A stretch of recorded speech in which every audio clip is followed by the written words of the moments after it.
Hello everyone, welcome again to my channel. I hope you all must be doing very good in your life. आज की जो हमारी ये video रहने वाली है, आज मैं आपको बहुत ही जल्दी से बताने वाला हूँ कि अगर आप एक न्यू कार परचेज करने जा रहे हैं ना, तो कैसे आप आराम से अपने 20, 30, 50,000 तक अपने पैसे कैसे बचा सकते हैं। बहुत ही जल्दी से बताता हूँ।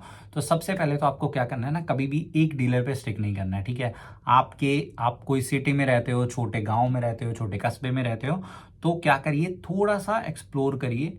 अगर आप कोई गांव में रहते हो तो आपके पास का जो सबसे बड़ा सिटी होगा, सबसे बड़ा टाउन होगा, वहां पे जाइए।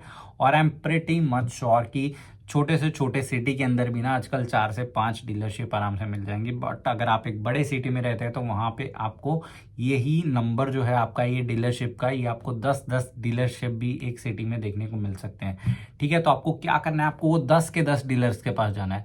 आप सिटी में नहीं, मतलब आप पर्सनली नहीं जा सकते हैं ना, तो आप क्या करिए, आप कॉल करिए। आप कॉल करके सिर्फ उनसे कोटेशन निकलवा लीजिए। इतना तो कर सकते हैं, घर पे बैठे बैठे इतना काम करना है आपको।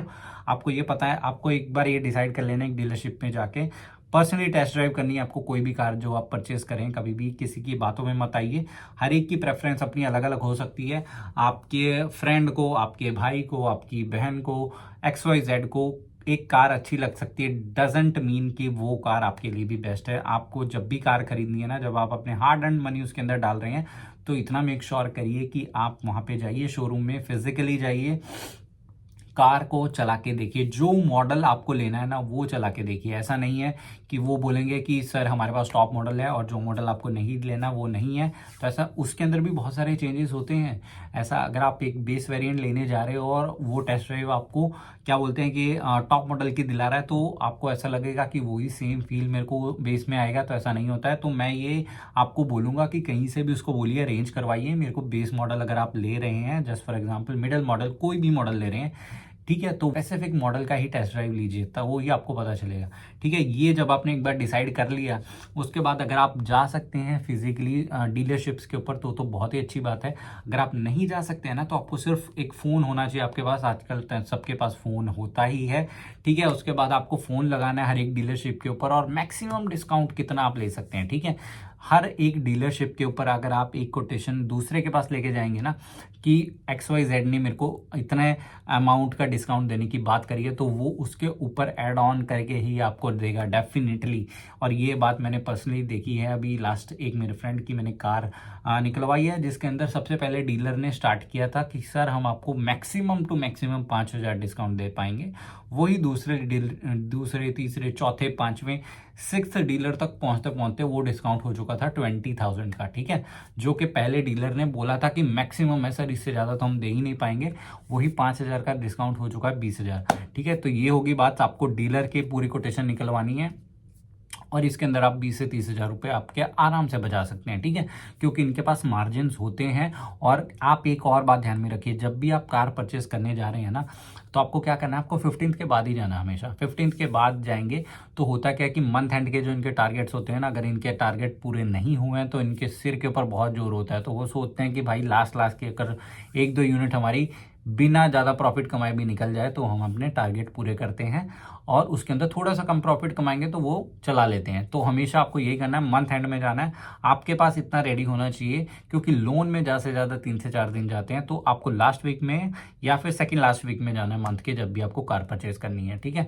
तो ऐसे में आपको डिस्काउंट अच्छा खासा देखने को मिल जाएगा। तो पहले आप ये डीलरशिप पे घूम लीजिए, आपको मिल जाएगा 20 से 30 हज़ार का आराम से डिस्काउंट आपको मिल जाएगा, ठीक है। ये कर लिया आपने। उसके बाद जो आता ही बात वो आती है, आपको कोई भी एक्सेसरी इनसे परचेज नहीं करनी है। और ये आपको कंपल्शन कोई भी लगा नहीं सकते हैं आपके ऊपर कि आपको हमसे एक्सेसरी लेनी ही पड़ेगी, क्योंकि जो ये डीलर होते हैं ना, इनका जो सबसे बड़ा एक मार्जिन होता है, वो ये सारी एक्सेसरी आपको बेचेंगे, उसी के अंदर से सबसे ज़्यादा मार्जिन ये कमाते हैं। तो आपको वो एक्सेसरी नहीं लेनी है, ठीक है। बट इसके साथ एक और केस आता है कि बहुत सी बार क्या होता है कि जो डिस्काउंट ऑफर किया जाता है ना आपको, कि सर आपको 5,000 का डिस्काउंट मिलेगा, 10 का मिलेगा, वो एक्सेसरी लेते हैं तभी ये लोग देते हैं। और बहुत सारी केसेस में ही ऐसा होता है कि ये ऐसा नहीं भी होता है। अगर ऐसा है कि एक्सेसरी लेंगे तो ही डिस्काउंट मिलेगा, तो आप पहले एक्सेसरी की वैल्यू जो है ना वो निकाल के देखिए, मार्केट में जाके पूछ के देखिए, ठीक है। जब आप बाहर मार्केट में जाके देखेंगे तो आपको पता चलना चाहिए कि जो एक्सेसरी मेरे को प्रोवाइड कर रहे हैं क्या क्या दे रहे हैं। पहले तो वो लिस्ट निकलवा लीजिए उनसे, उसके बाद देखिए कि कितनी इनकी वैल्यू एक्चुअल में बन रही है, उसकी पूरी जो किट देने वाले हैं उसकी क्या वैल्यू बन रही है। क्योंकि जो ये किट की वैल्यू 20,000 बनाते हैं वो मार्केट के अंदर आपको 5 से 7 हज़ार रुपए के अंदर चीज़ें मिल जाती हैं। तो आपको ये देखना है कि आपके लिए वैल्यू फॉर मनी क्या रहने वाला है। तो आप उसको ये बोलिए कि अगर वो 20,000 का डिस्काउंट आपको देने को रेडी था, और उसके बाद फिर आप ये निकाल के देखना है आपको कि ये कितने इसके अंदर आइटम जो हैं बाहर मार्केट में कितने के मिल रहा है, कि उसके अंदर से आपको उतना माइनस करके देख लेना है। उसके बाद बोलना है कि ठीक है भाई, मैंने इतना एक्चुअल में इसकी इतनी अमाउंट मैंने मार्केट में निकलवा के देख लिया, अगर तेरे को 20 का नहीं देना है तो विदाउट किट मेरे को तू 13 का दे दे, ठीक है, 13,000 का डिस्काउंट दे दे। और अगर वो ऐसी कुछ पहले ही आपके साथ डील नहीं कर रहा है कि आप एक्सेसरी लेंगे तो ही डिस्काउंट मिलेगा, तो बहुत ही अच्छी बात है, ठीक है। उस केस में तो आपको 20,000 मिलेगा, वो तो ठीक ही है। उसके बाद से आपको एक्सेसरी एक भी नहीं लेनी है उससे, ठीक है, आपको बिल्कुल कुछ नहीं लेना है। बट अगर आपको कुछ भी इलेक्ट्रिकल का काम करवाना है ना, जैसे कि जस्ट फॉर एग्जांपल आपने एक बेस मॉडल उठाया है शोरूम से और उसके अंदर फॉग लाइट नहीं लगवाई है आपने, तो फॉग लाइट मैं आपको रिकमेंड करूंगा कि भले आपको वहां पे थोड़े से पैसे 500 हज़ार 2,000 रुपये एक्स्ट्रा देने पड़ रहे हैं ना, बट वो काम जो है नई कार के अंदर हमेशा उनके जो ऑथराइज डीलर हैं उनसे ही करवाइए। क्योंकि कल की डेट में अगर कुछ भी गाड़ी के अंदर शॉर्ट सर्किट होता है, कुछ भी होता है, तो जो क्लेम है ना वो कई बार आपका पास होने में फिर बहुत दिक्कत हो सकती है अगर आप आफ्टर मार्केट कुछ भी करवाएंगे वायरिंग के साथ।